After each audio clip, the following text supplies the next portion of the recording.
Attention, si vous aimez ma vidéo mais que vous ne comprenez rien au rallye, regardez d'abord celle-ci. Salut à tous, moi c'est The et aujourd'hui je vais vous parler du rallye Mistral 2016.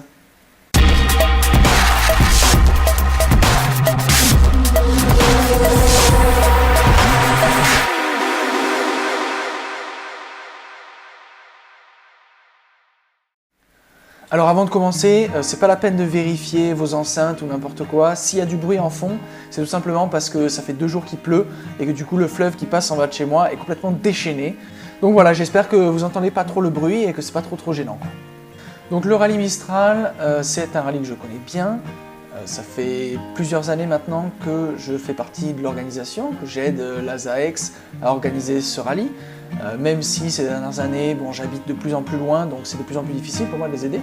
Mais voilà, c'est un rallye que je connais par cœur, je connais très bien.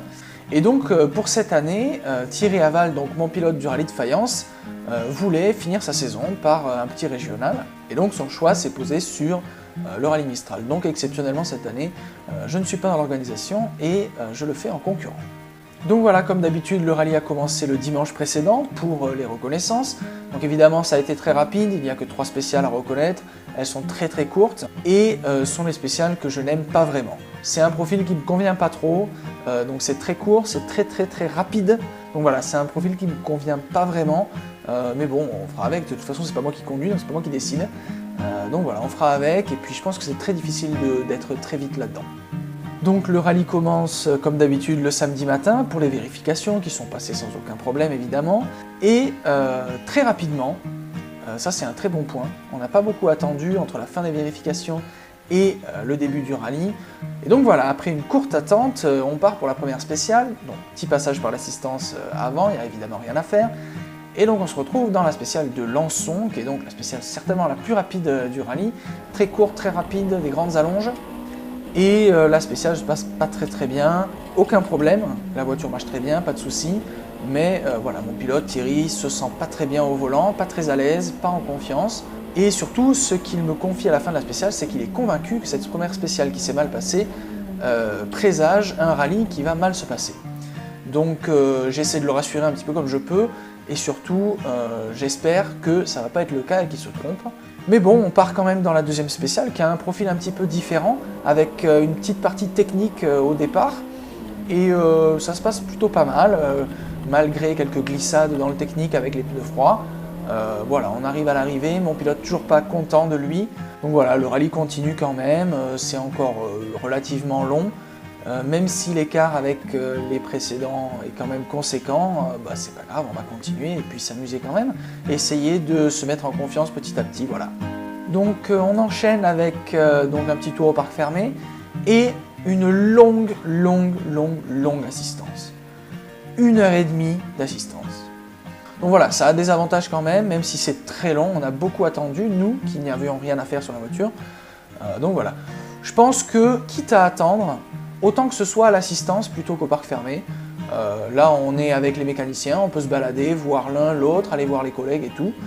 Donc voilà, ça a des avantages. Donc voilà, après cette longue assistance, on part pour la deuxième boucle qui est identique à la première. Et elle commence par la spéciale de Lançon. La nuit est tombée, et donc on a installé la rampe de phare. Mais on se rend compte très vite que cette fameuse rampe de phare, elle éclaire en gros 5 mètres. Donc voilà, c'est pas très pratique, c'est pas vraiment ce qu'on lui demande, la rampe de phare. Mais bon, on finit la spéciale comme ça, et puis on essaie de mettre un petit coup de tournevis sur la liaison.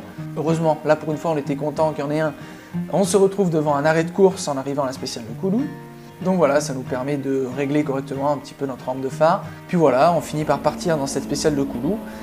Globalement, cette boucle s'est beaucoup mieux passée que la précédente, même si avec le problème de rampe de phare, on est évidemment complètement à la rue au niveau des temps. Donc voilà, les pilotes de la tête de classe, Sébastien Saunier et Romain Lédé sont partis, ils sont à plusieurs dizaines de secondes, donc complètement irrattrapables. En revanche, nous sommes 4e de classe, derrière le 3e qui est à peu près 8 secondes.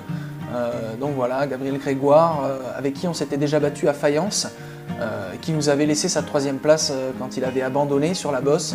Donc voilà, belle bagarre en perspective, on va essayer de se secouer un peu et puis d'aller le chercher.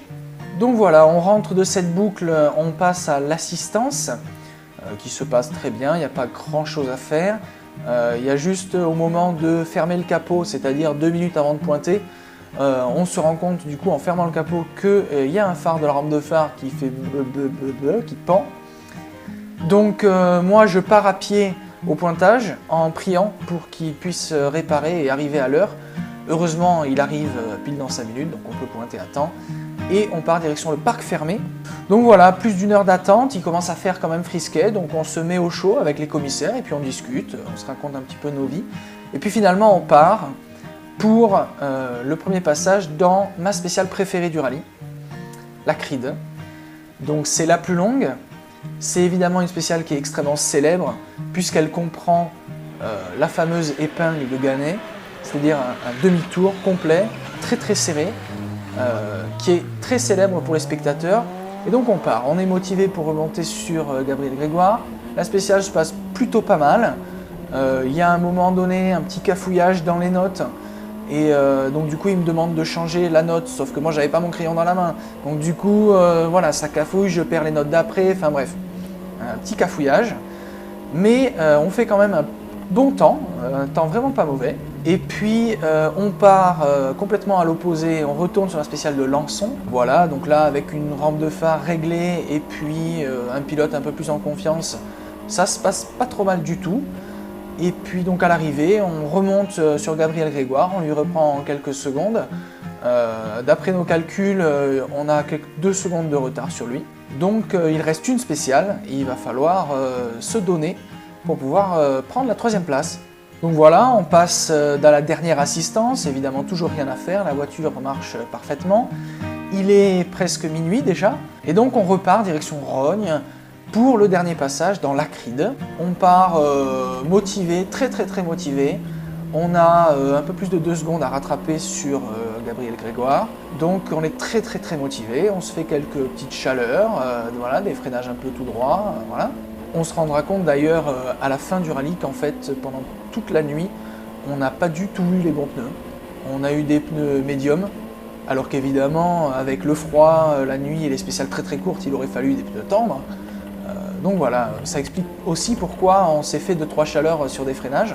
Mais bon, on finit la spéciale par un beau passage à l'épingle de la Creed.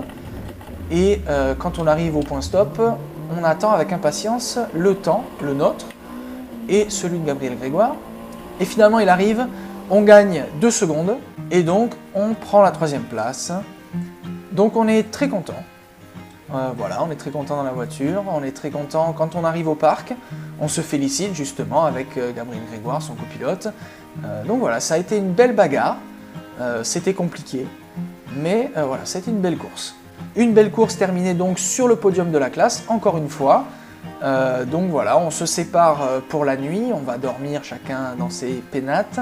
Et on se retrouve le lendemain matin pour la remise des prix, où on aura la surprise de ne pas être récompensé. Enfin, on n'était pas suffisamment dans la classe pour avoir droit à une coupe et une prime.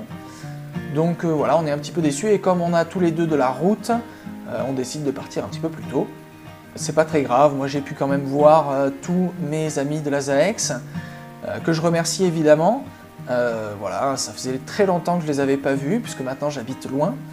Je remercie aussi mon pilote du week-end, Thierry Aval. J'espère qu'on pourra rouler de nouveau ensemble, même si ça risque d'être difficile, parce que nous avons mis les mêmes épreuves à notre programme 2017. Donc on verra comment ça se passe. Et je remercie aussi son assistance qui a été extraordinaire, comme à Fayence, vous savez. Je vous remercie d'avoir regardé cette vidéo jusqu'à la fin.